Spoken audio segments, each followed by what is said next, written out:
अस्सलाम वालेकुम। आज की कहानी हमारे पास लाहौर से आई है। ये एक डॉक्टर साहिबा की कहानी है। आइए उन्हीं की ज़बानी सुनते हैं।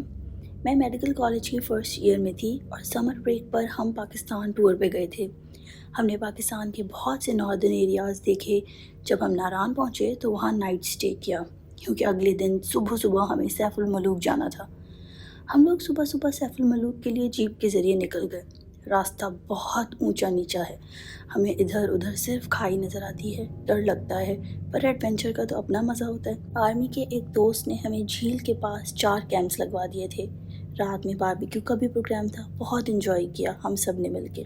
रात के 2 बजे हम खाना वाना खा के फारिग हुए और वापस कैंप जाकर बातें करने लगे। सुबह हमने वापस जाना था तो हमने सोचा फिर पता नहीं कब यहाँ आना, चलो बाहर चलकर वॉक करते हैं। हम 4 दोस्तें थीं। हमारे कोऑर्डिनेटर ने रात में कहीं बाहर निकलने से सख्ती से मना किया था, पर खामोशी से एक एक करके हम बाहर निकल आए और चलते चलते झील के गिर्द वॉक करते करते थोड़ा सा आगे निकल गए। रात में चांद की रोशनी में झील सैफुल मलूक जन्नत जैसा मंजर दे रही थी। हमने बहुत कहानियाँ सुनी थी कि वहाँ परियाँ उतरती हैं, मगर हमें तो कुछ नहीं मिला। हम थोड़ा और आगे निकल आए, वहाँ खूबसूरत घास और फासले फासले पर चट्टानें थीं। हम कुछ देर के लिए एक चट्टान पर बैठ गए। मैंने सामने देखा, बहुत ही दिल फरेब मंजर था। दूर दूर तक घास थी, आसपास पहाड़, बहुत ही जन्नत नज़ीर मंजर था। मैंने देखा, मुझे दूर घास पर कुछ घोड़े नज़र आए। उनके नक्श तो नज़र नहीं आ रहे थे, लेकिन काले काले साए नज़र आ रहे थे। हम बहुत हैरान थे कि इतने सारे घोड़े खुले घूम रहे। कुछ ही देर में वो साए काफ़ी ज़्यादा होते गए और मुसलसल तादाद में बढ़ रहे थे। पहले तो दूर तक थे, लेकिन आहिस्ता आहिस्ता वो हमारे करीब आना शुरू हो गए और बहुत करीब से नज़र आने लगे। अब हम घबरा गए थे, क्योंकि हमें वो साए बहुत तेज़ी के साथ मैदान के एक कोने से दूसरे कोने तक उड़ते हुए महसूस हो रहे थे। उनकी चाल बिल्कुल घोड़े जैसी थी। ऐसा लगता था हवा में तैरते हुए इधर से उधर जा रहे हैं। हम चारों दोस्तें उठी और तेज़ी से कैंप की तरफ वाले रास्ते जाने लगे। अब जब हमने देखा तो मैदान बिल्कुल काला था। कोई जगह नहीं थी जहाँ ज़मीन या घास दिखाई दे रही हो। हर जगह वो साए मौजूद थे। हम दुआएं पढ़ते पढ़ते वापस आने लगे। हम 2 दोस्तें आगे चल रही थीं और 2 पीछे। हम उसी रास्ते से वापस आने लगे। हमारे सामने एक छोटी सी चट्टान थी। उसके बिल्कुल टॉप पर एक आदमी बैठा दिखाई दिया। वो भी आदमी जैसी कोई चीज़ थी, क्योंकि अंधेरे में ज़्यादा दिखाई नहीं दे रहा था। उसको देखकर हम बिल्कुल डर गए। वो कोई बहुत लंबे कद वाला आदमी था और चट्टान पर आलती पालती मार के बैठा था और बस हमें घूर कर देख रहा था। हम खौफ के मारे चट्टान से और दूर होते चले गए। कुछ ही देर में हम उस चट्टान से आगे निकल आए।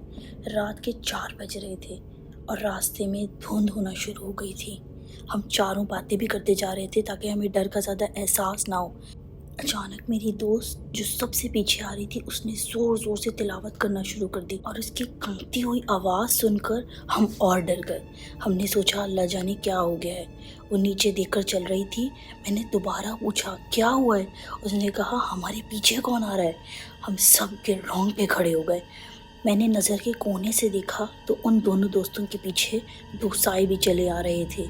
वो हमारे बहुत करीब थे, लेकिन इनका कद बहुत लंबा था। जबकि वो इतनी तेज़ी के साथ हमारे पीछे आ रहे थे, लेकिन इतनी खामोशी में भी उनके कदमों की कोई आवाज़ ना थी। हमने एक दूसरे का हाथ पकड़ा और दौड़ लगा दी, और वो भी उसी रफ्तार से हमारे पीछे पीछे आने लगे। हम लोग ऊंची आवाज़ में आयतुल कुर्सी पढ़ रहे थे। मैं रो रही थी।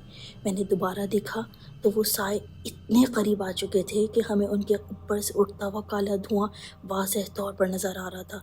मैंने ज़ोर से चीख मारी और तेज़ी से दौड़ने लगी। मुझे देखकर मेरी सारी दोस्तें भी चीखना शुरू हो गईं और हम भागते गए, और हमने पलट के बिल्कुल नहीं देखा।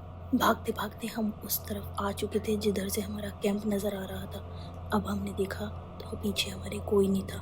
हमारे सांस फूले हुए थे और लड़खड़ाते लड़खड़ाते हम लोग अपने कैंप पहुँचे। मुझे बहुत तेज़ बुखार हो गया था। वो सारी रात हमने जाग कर गुजारी। हमने मुश्तरका फ़ैसला कर लिया था कि अब हम किसी को कुछ नहीं बताएंगे, वरना हम सब के लिए बहुत मसला बन जाएगा। सुबह सुबह हम सब वापस नारान अपने होटल आ गए। ये वाक़या आज से 15 साल पुराना है, लेकिन आज भी हमारे दिमागों में नक्श है।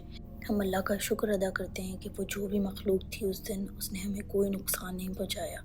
اگر آپ بھی چاہتے ہیں کہ آپ کی کہانی ہم اپنے چینل کے ذریعے لوگوں کو سنائیں تو نیچے دیے گئے ای میل ایڈریس پہ بھیجیے۔ بہت شکریہ۔ اللہ حافظ۔